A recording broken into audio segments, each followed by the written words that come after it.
திமுக vs தாவேக்கா என்ற நிலை மாறி திமுகவும் தாவேக்காவும் ஒரே அலைவரிசையில் தான் போயிட்டு இருக்கிறத நம்ம பார்த்து கொண்டு இருக்கிறோம். வணக்கம். இன்னைக்கு பார்த்தீங்கன்னா தமிழக சட்டசபை கூட்டத்தொடரோட 2வது நாள் இன்னைக்கு போயிட்டு இருக்கிறது. அதாவது தாவேக்கா அரசு வந்த உடனே கூட்டத்தொடரை லைவில் நாங்கள் டெலிகாஸ்ட் பண்ணுவோம், 5 வருஷம் தாவேக்கா அரசு இருக்கிற வரையும் நாங்கள் லைவ் டெலிகாஸ்ட் பண்ணோம் அப்படின்னு சொல்லிட்டு விஜய் தலைமையிலான தாவேக்கா அரசு உறுதியளிச்சிருந்தாங்க. ஆனால் இன்றைக்கி காலையில் பார்த்தீங்கன்னா மேகதாது அணை சுமூகமாக பேசி அது ஆதரவு தெரிவித்த உடனே லைவ் டெலிகாஸ்ட்டை கட் பண்ணிட்டாங்க.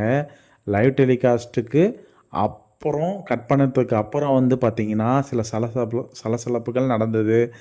அதுவும் இல்லாமல் எதிர்க்கட்சியான திமுக பார்த்திங்கன்னா பல அடுக்குகளான சட்ட ஒழுங்கு சீர்கேடு பற்றி, மின் தொடர்பு கட்டானதை பற்றி, இதை பற்றி நிறைய கொஷின்ஸ் எழுப்பிட்டே இருந்தாங்க. அதுக்கு பதில் தெரியாமல் பொம்மை முதல்வர் மாதிரி விஜய் உட்காந்துருந்தாகவும், சம்மந்தமே இல்லாமல் ஆதவர்ஜனா எழுந்து அதுக்கு சம்மந்தமான பதில்கள் சொல்லாமல் தேவையில்லாமல் குளத்தூரில் நாங்கள் 5 நிமிஷம் பேசினதுக்கே நீங்கள் தோத்துட்டீங்க அப்படின்ற மாதிரி ஒரு பிம்பத்தையே கிரியேட் பண்ணிட்டு இருந்தாருன்றது வந்திருக்கு. முதல் கட்டமாக திமுக மக்கள்கிட்ட இருந்து வந்த வாதத்தை முன் வச்சுட்டே இருந்தாங்க தாவேக்கா அரசு. அதில் முதல்ல பார்த்தீங்கன்னா பாலியல் சீண்டல்களும் குழந்தைங்களுக்கு எதிரான ஒரு வன்கொடுமைகள் அதிகமாயிட்டே இருக்கிறனால தாவேக்கா அரசை பற்றி பேசிகிட்டு இருந்தாங்க. ஆல்ரெடி பார்த்தீங்கன்னா தாவேக்கா அரசு சிங்கப்பெண்ற ஒரு ஸ்கீம் எடுத்துகிட்டு வந்தனால திமுக அரசு எங்கள் சிறுமிகள் வன்கொடுமையில் இங்கே சிங்கப்பெண்கள் எங்கேன்ற மாதிரி ஒரு ஹேஷ்டேகெல்லாம் ட்ரெண்ட் பண்ணி விட்டுருந்தாங்க. ஸோ இந்த பிரச்சனைகளுக்கும் சரியான தீர்வு எதுவுமே கிடைக்கல.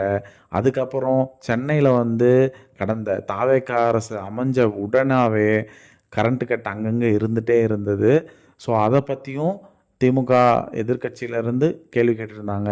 அப்போ சம்பந்தமே துறை அமைச்சர் இல்லாத ஒரு ஆதவர்ஜனா எழுந்து அவர் இந்த மாதிரி நீங்கள் குளத்தூரில் தோத்துட்டீங்கன்னே சொல்லிகிட்ருக்காரு. அதுவும் இல்லாமல் மேகதாது விஷயத்தை பற்றி பேசுகிறப்ப கூட நீர்வளத்துறையான புசி ஆனந்த் அதை பற்றி எதுவுமே கண்டுக்கலை. இது மக்கள்கிட்ட எடுத்துகிட்டு போக கூட அதனால லைவ் கட் பண்ணிட்டாங்கன்னு சொல்ல வராங்க. உள்ளூர் வட்டாரங்கள் எல்லாமே அப்படி தான் சொல்லிகிட்ருக்காங்க. ஸோ இதை மக்களிடம் எடுத்து போகணும்னு சொல்லிட்டு தான் மக்கள் விரும்புகிறாங்க. திமுகவும் தாவேக்காவும் ஒரே நிலையில் தான் இருக்கிறாங்கன்றதை நம்ம இதிலேருந்து புரிஞ்சிக்க முடியுது. மக்களாக நம்ம பார்க்குறப்போ இப்படி தான் நம்மளுக்கு புரியுது. ஸோ இது ஃப்யூச்சரில் இது எப்படி மாற்ற போகிறாங்கன்னு தெரியல. குற்றச்சாட்டுகள் அதிகமாகிட்டே தான் இருக்குது. துறை வாரியான அமைச்சர்கள் போதுமான இது சொல்ல இன்றைக்கி வரையும் எல்லாத்துக்கும் திமுக தான் காரணம் அப்படின்னு சொல்லிட்டு அது தொடர்ந்து சொல்லிகிட்டே இருக்காங்க. அந்த விஷயம் மக்களிடத்துல வெறுப்பு தான் உண்டாக்குது. ஏன்னா இப்போது அவங்கக்கிட்ட பொறுப்பு எல்லாமே இருக்குது. ஒரு துறை அதிகாரி, ஐஏஎஸ் எல்லாமே அவங்க கண்ட்ரோலில் தான் இருக்கிறாங்க. ஆனால் இன்னமும் திமுக அரசு தான் காரணம்னு சொல்லிட்டு அதுவே திரும்பி சொல்லிகிட்டு இருக்கிறனால மக்கள்கிட்டேருந்து வெறுப்பு தான் சம்பாதிக்கிறாங்க. எந்த இடத்துல முதல்வர் பாதுகாப்புத்துறை அந்த பொறுப்பு முதலமைச்சர் விஜயிடம் தான் இருக்குது. ஆனால் விஜயிடமிருந்து எந்த ஒரு பதில் விவாதமும் எதுவுமே வரலை. அவர் சும்மாவே உட்காந்துட்ருக்காரு. பொம்மை முதல்வர்ன்றது ஸ்டாலினுக்கு விட விஜய்க்கு நல்லாவே பொருந்தது. புசி ஆனந்துக்கு அவர் இட்டுன்னு போகிறதுக்கே அவருக்கு சரியாக இருக்குது. ஸோ மக்கள் பிரச்சனையை பேச மாட்டேங்கிறாங்க. இதனால தான் கலவரமானுச்சு. உள்ள அடிதடி வரையுமே போனது. எல்லாரும் ஆபாச பேச்சுக்களால் திட்டிக்கிட்டாங்க. அடிதடி வரையும் போயிடுச்சு. அப்புறம் நம்ம பள்ளி கல்வித்துறை அமைச்சர் ராஜ்மோகன் அவர்கள் தான் இந்த விஷயத்த உள்ளே போயிட்டு தடுத்து 2 பேருக்கும் இடையில் பேசி சமாதானம் பண்ணதாகவும் தகவல் வந்தது. பார்ப்போம்.